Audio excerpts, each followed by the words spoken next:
What's going on? My day-to-day people. Got my people with me, huh? Got my people with me. Once again, another blessed day. Pray for those that's caught up in this wildfire in Hawaii as I'm seeing come across the news, man. Just pray for shelter, pray for safety, pray for helping hands. And of course pray for the fire to they be dissolved, put out before it causes further more damage to houses and businesses. But situation that happened today. And the Spirit led me to think about this parable, and it's the vineyard workers. Okay, so you had your 11th hour workers. So what I'm going to do, I'm going to paraphrase before we pick up in Matthew 20 on paraphrase a few verses, if you will. So you had this guy who gave everybody a penny. He started early in the morning. He went to one group of people. He said, "Hey, come work with me." Right. So it went from the early morning hours up to the 11th hour. Okay. So when you think about that, when you think about somebody who has been working with you all morning long and they get a penny, right? And then 3 hours go by and then they bring in a new group of people and they get a penny. And a few hours go by and then they get a penny up until this 11th hour where the last people that came in to work gets the same amount of money as the people that was there early in the morning. Okay. So this is how we have to understand the context of this parable. And then we'll see where it's going to go to once we get to reading it. Okay. So not only are we talking about workers, it can also talk about just different things in life, right? Because what people tend to do when they see somebody who is conducting themselves in some type of lifestyle, the easiest thing for them to say is, "Oh, well, they're going to hell," which we know that they cannot say that. I cannot say that. Nobody can say that. Nobody has the power to say somebody can go to hell, right? Oh, you're going to hell because you live this type of way. You're going to hell. We cannot say that. So the same thing correlates. Say if somebody's practicing homosexuality, okay? If somebody's practicing homosexuality, within the last hour, they finally get free of that spirit, free of that demonic realm, that's just evil spirit, right? So that's what it is. It's a sex spirit that has people that just want to go this lifestyle. So they're free of that spirit. And then they accept Jesus. They accept Jesus as their savior. Do you not know that by doing that, even though they went through that and accepting Christ as their Messiah, do you not know that they're saved at that point? They're in the initiation of the saved process. Within a last hour, say it can be the last hour of their life, and they accept Christ as the Messiah, they're saved. But then you have people who have been going through this hustle and bustle, just grinding of serving the Lord since we were little, and then they look at it like, "Oh, wait a minute, we never went this way. How did they get in the kingdom? We've been stuck with you all of these years. How did they get into it?" We have to be more sympathetic when it comes to people. All right. We all do dumb stuff, including myself. Right. We all follow stupid things. That's why we have to hold each other accountable. For when you see your brother slipping, hey, look, man, you got to pick it up, dog. You see your sister slipping, hey, look, man, you got to pick it up, sis. Let the words that was just said to you marinate on that. All praises for that. Let's look at chapter 7. I'm sorry, we're in Matthew 20, verse 7. They say unto him, "Because no man hath hired us," saith unto them, "Go you also into the vineyard, and whatsoever is right, that shall you receive." 8. So when even was come, the Lord of the vineyard saith unto his steward, "Call the laborers, and give them their hire, beginning from the last unto the first." 9. And when they came that were hired, about the 11th hour, they received every man a penny. But when the first came, they supposed that they should have received more, and they likewise received every man a penny. 11. And when they had received it, they murmured against the goodman of the house, saying, "These last have wrought but 1 hour.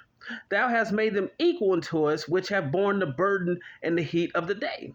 So we see people that are ticked off that has been working for this man.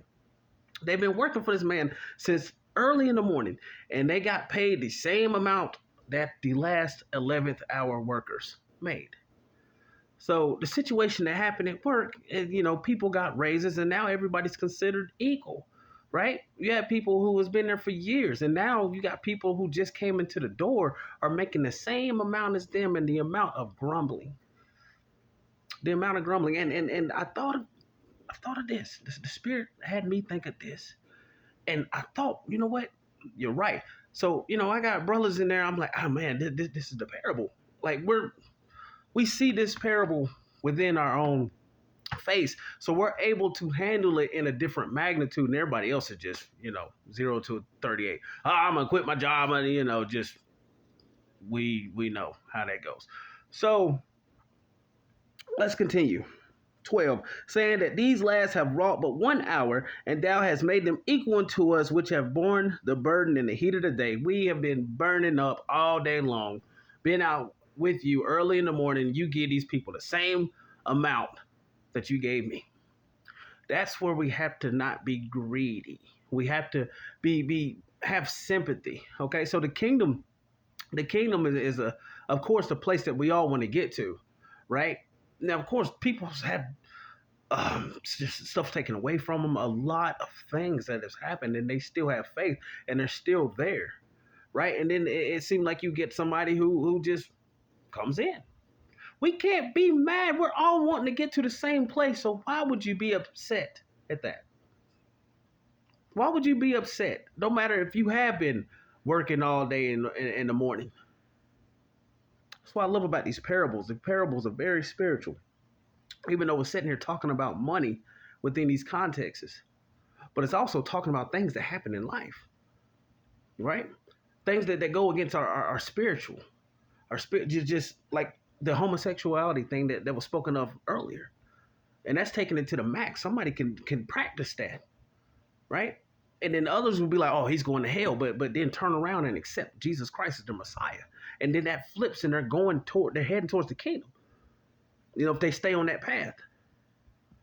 But then you'd have people that still saying, oh no, I don't care. He was doing what he was doing, and I'm not buying that. Instead of being rejoice because one lost sheep has been found. All praises for that. 13. But he answered one of them and said, Friend, I do thee no wrong. Did not thou agree with me for a penny? Of course we agreed with you for a penny. You never said anything about a raise early this morning. Let that sink in. 14. Take that thine is, and go thy way, and I will give unto this last, even as I gave unto you. So I will give the last workers the same that I gave to you. 15. Is it not lawful for me to do what I will with mine own? Is thine eye evil because I am good? 15 again. Is it not lawful for me to do what I will with my own? Is your eye evil because I am good? 16. So the last shall be first, and the first last, for many be called, but few are chosen. 4 conditions of the heart. With the seed of the other parable, this is a beautiful parable too. You had the seed that fell on good soil, right? And the seed that fell on rocky ground. The seed that fell but got intercepted before it actually fell. Okay? Then you got the seed that fell amongst and grew up with the weeds, and the weeds ended up choking out that seed. Those seeds, those 4 things are conditions of your heart. Okay? The good soil, that's a good soil for the reason why that seed is there, is because it is a condition of your heart. Now, if it falls on a stony place, that's a hard heart. That's a stony heart. So when you go over that parable, understand that it is talking about 4 conditions of your heart and how you reciprocate things that happen on an everyday life. Just how you view it, how you attack it, how you maneuver around it. It's based on 4 conditions of your heart with that parable. So everything that we do encounter, you got to think life is a choice, right? And what I mean by that, it's kind of like baseball. You choose what you want to swing at. So if somebody, I don't know, cusses you out, or you get just stuff flying at your way and it may upset you, choose rather if you want to swing at that, right? Because, when you swing at stuff that happens, say if you get ticked off early in the morning, so you're swinging early. Why not just let everything come and you choose what you want to swing at, if that makes sense? You choose what you want to swing at because it's always going to be a trial. It's always going to be stuff that gets us upset, but we can't let these things have power over us because we do have something that is power over us, and that's the Lord who sent his son Jesus Christ. It's the Most High who sent his son Jesus Christ, who gives you power and gives you instructions within these scriptures. Instructions within these scriptures on how to swing at these things. So eat this daily bread. Continue to pray for those that's in Hawaii with the fire. Continue to pray for one another. Continue to love one another. Uplift one another. And if you find yourself in a situation where somebody just got blessed, congratulate them. Rejoice. Much love. Peace.